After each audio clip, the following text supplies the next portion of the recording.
Hi everyone, this is Cecil again from YellowstoneTours.net. I'm sure that those of you who've been to Yellowstone, or even if you've only researched Yellowstone online, will know that it is strictly prohibited to get into the hot springs or any of the other thermal features. For reasons that should be obvious, namely that you can get really badly scalded, injured, or even die, you need to stay away from Yellowstone's thermal features. Having said that, there are actually a couple of places where you are allowed to get into a hot spring, and that's what I'm going to be talking about today. As is so often the case, I do suggest that you watch this on YouTube rather than just listen to this podcast the way that you may normally listen to a podcast. I'm going to be using various maps and other points of reference. The first one is a map that you can see at our motel site, ysmotel.com/map. And that motel site is a little motel that we have in the small town of West Yellowstone, Montana. We operate Yellowstone Motel if you're looking for somewhere to stay. But in the meanwhile, go to ysmotel.com/map. You know by now probably that the roads through Yellowstone make up a massive figure of 8.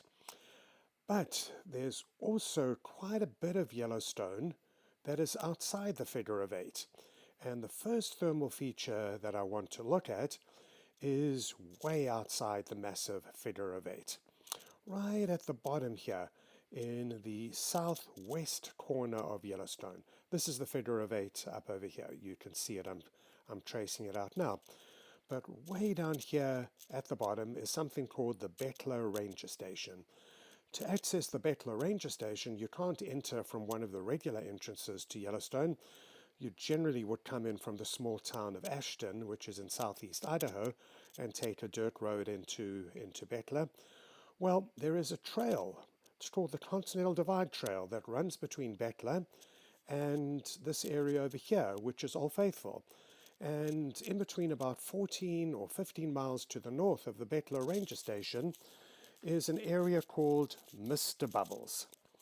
Now, most thermal features in Yellowstone are either too hot or too acidic to get into.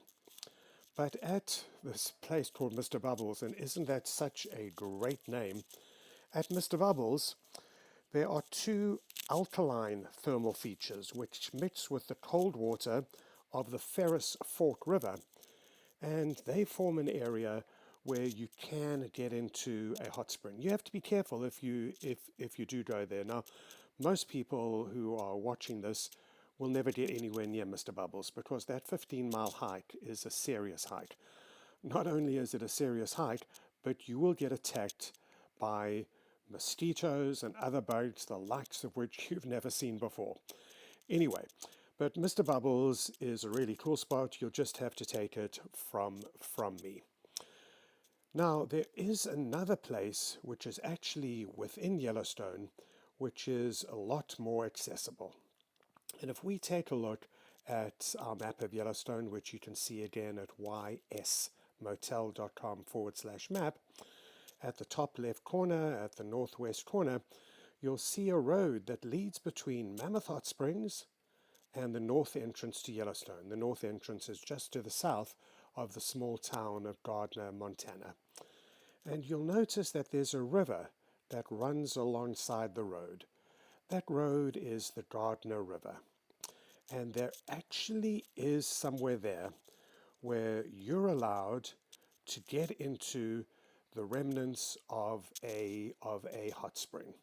And I'd just like to show you a short PowerPoint presentation.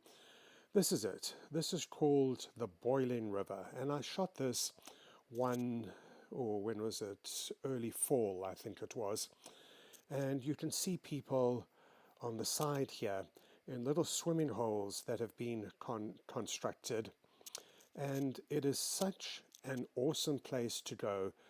The Boiling River is an area that is created by the mixing of a hot spring, the Boiling River hot spring, with the Gardner River.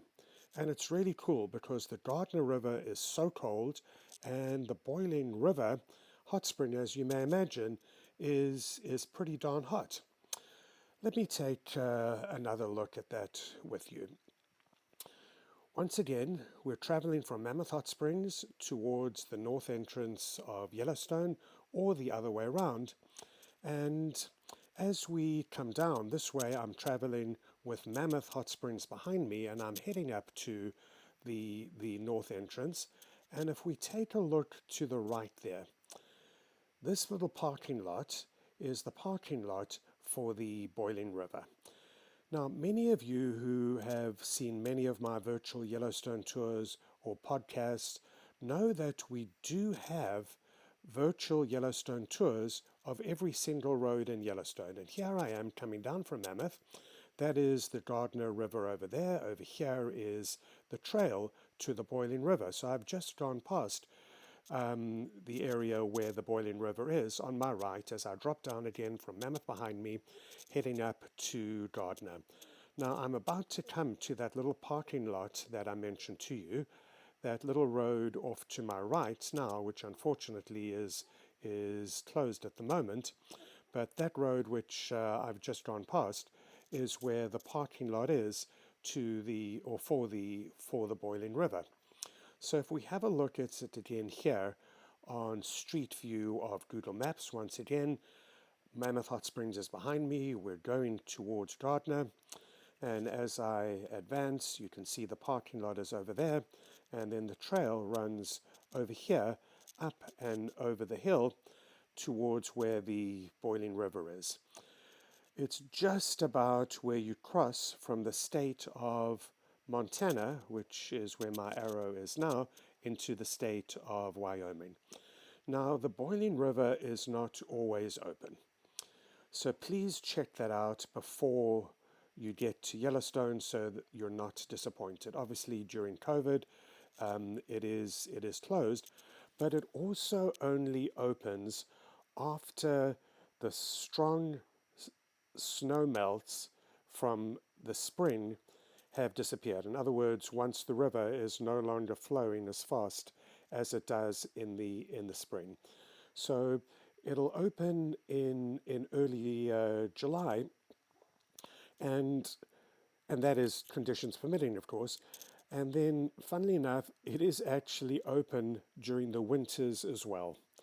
And it's really pretty cool if you're brave enough to walk through the snow and the freezing temperatures, get to the Boiling River, hop into the hot water, while outside literally everything is freezing. Let's just take another look at this. I'm coming from the other direction now, heading towards Mammoth Hot Springs. Behind me, I should hope that I was going to hope that we would see the Gardner Canyon, but that's unfortunately around the corner.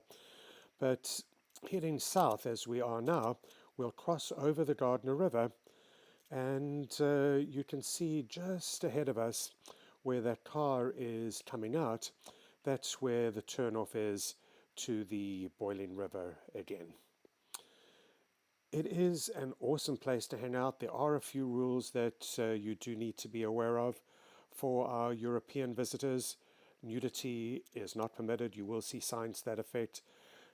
It's also possible that you can pick up a number of really deadly diseases. There are signs that will tell you about that. So please be careful, read the signs.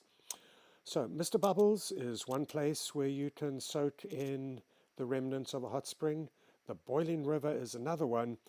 If you take a look at the National Park Service page about where you can swim in Yellowstone, they actually only mention two areas. One of them is the Boiling River, which is right over here. The other one is all the way towards the bottom, towards the south of the park. If you take a look at where the road from West Yellowstone comes into what's known as Madison Junction, which is over here, you'll see this road. That is Firehole Canyon Drive. And just down here at the bottom end of Firehole Canyon Drive, and my internet is really slow, so who knows if this is going to load in time. Yes, fortunately it did. But towards the bottom there, there is a swimming hole. It's not a thermal feature. So just where you see Firehole Falls, come a little bit to the right or to the east, and you'll see there are some stairs down to the river. And those are really the only two places that the Park Service mentions on their website, although they do turn a blind eye to swimming in other areas. But I do suggest that you check with them and that you do take all necessary precautions. If you do need bear spray, if you're going to Mr. Bubbles, remember that we do rent it at YellowstoneBearSprayRentals.com, or you can just go to ysbearspray.com.